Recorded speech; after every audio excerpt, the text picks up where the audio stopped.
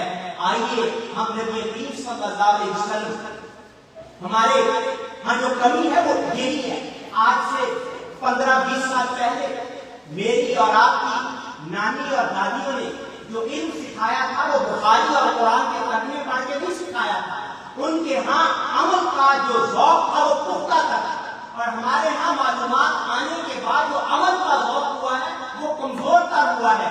کسی عملی ذوق کو پختہ کرنے کے لیے نبی کریم صلی اللہ علیہ وسلم کی تعلیمات کے پورے سیٹ اپ کو، آپ کی زندگی کے کسی ایک پہلو کو نہیں، سیرت النبی کے کسی ایک جز کو نہیں، پوری سیرت النبی صلی اللہ علیہ وسلم کو اپنے سامنے رکھ کے اپنے لیے لائے عمل بنانا ہوگا۔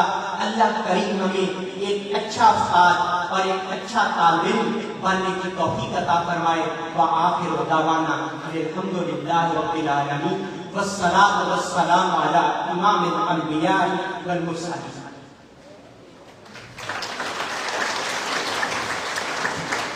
For such a phenomenal and magnificent speech. کسی کا احسان کیوں منائیں، کسی کو حالات کیوں بتائیں، تم ہی سے مانگے تم ہی دو گے، تمہارے در سے ہی لو لگو گے۔ اب میں ملتمس ہوں جناب محمد منیر احمد صاحب سے کہ وہ اختتامی کلمات کے لیے اسٹیج پر تشریف لائیں۔ آپ سابق چیف مینیجر ہیں اسٹیٹ بینک آف پاکستان کے، بھرپور تعلیم سے استقبال کیجیے محمد منیر احمد صاحب۔ بسم اللہ الرحمن الرحیم۔ جناب پروفیسر ڈاکٹر شاہد اقبال صاحب اور پروفیسر محمد ارشد صاحب کے ساتھی اور اسٹوڈنٹس، میں بہت خوش ہوا ہوں بچوں کو دیکھ کر، ادھر بھی میں دیکھتا ہوں ادھر بھی دیکھتا ہوں، کیونکہ میرے دو شوق ہیں، علامہ اقبال اور سیرت نبی صلی اللہ علیہ وسلم۔ اور آج مجھے خوشی اس لیے ہو رہی ہے کہ یہ ٹاپک بیسیکلی ہمارے مذہبی سبجیکٹ کا ہے، جیسے ابھی 12 ربیع الاول گزری ہے، اس میں ہم نے اجتماعات کیے، ذکر کیا، اپنے نبی پاک کی شان بیان کی۔ یہ it is a professional event اور it is a full day event. میں تھوڑی سی بات کروں گا پروفیسر ارشد صاحب کی۔ میں ان سے آج ہی ملا ہوں، لیکن میرا ان سے رابطہ کئی سالوں سے ہے اور یہی موضوع ہے ہماری بات چیت کا۔ انہوں نے مجھے کہا کہ آج آپ آئیں۔ میں لاہور میں I am a retired person لیکن I go to universities اور دوسرے اداروں میں میرا ایک ہی ٹاپک ہے اسلامک اکنامک سسٹم۔ آج مجھے یہ خوشی ہو رہی ہے کہ یہ ٹاپک وزارت سے نکل کر یونیورسٹی کی لیول پر، اور جس انداز سے آپ یہ اس کا جو ڈیٹیلس ہے، ڈیلیبریشنز، ڈفرینٹ اسپیکٹس آف نبی پاک صلی اللہ علیہ وسلم، اس میں بڑی خوشی ہے کہ اس میں میرا پارٹ بھی ہے اکنامکس۔ تو میں آپ سب، میں خاص طور پر صاحب اور ان کے ساتھی، اور پھر میں زیادہ ذکر کروں گا ارشد صاحب کا، کیونکہ میں چیف مینیجر رہا ہوں، میں نے یہ بڑے فنکشنز کیے ہیں اور مجھے پتہ ہے کہ یہ یہاں آ کے میں 5 منٹ